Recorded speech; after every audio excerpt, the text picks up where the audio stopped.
тоа е голема тема. Секој човек треба да си има своите права.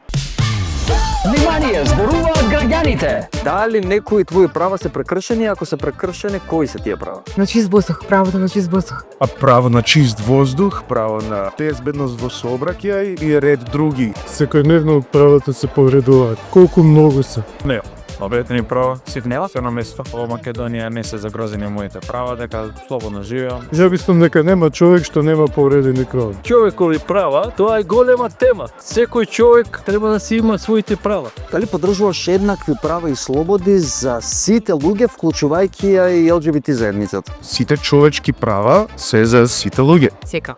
Да, сека. Секој треба да си прави тоа што сака да се прави, што го е убаво. Поддржан. Добро. Не сите права да бидат еднакви за сите. Сите заедници во Македонија треба да ги уживаат сите права кои ги гарантира уставот. Не сметам дека ЛГБТ заедницата треба да биде мета на таргет на насилство. Ние сме далеко од нив запад. Они имат права, им дават и да се венчат, и да одгледуваат деца, да чуваат, да прават. Меѓутоа тоа кај нас не. Луѓе се луѓе.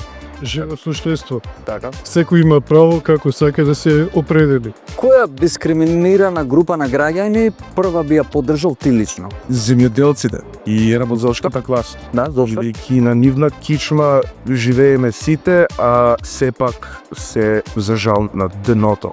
Па ние сме сите дискриминирани, така да самите себе би се подржале. Добро. Ромите, можеме и албанците, искрено и другите заедници би ги вклучил тука. ЛГБТ исто заедница да би ја поддржал. Дискриминирана официјално не гледа. Македонците. Добро, може. Океј, добро, зошто? Па што знам така сосење. Да речеме дека ти си министр за легализација. Што би легализирал прво?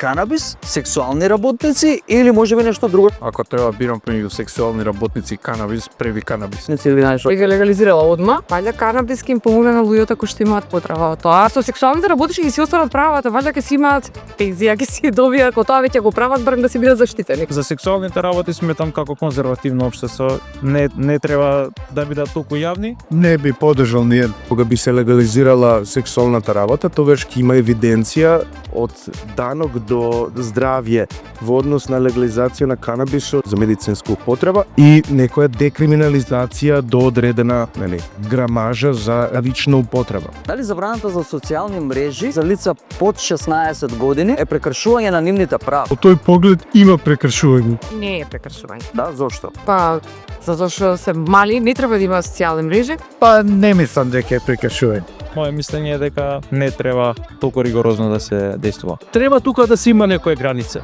Треба. Тоа го поддржува. Да.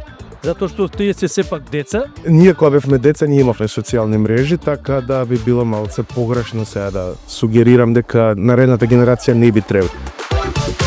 Внимание, зборуваат граѓаните.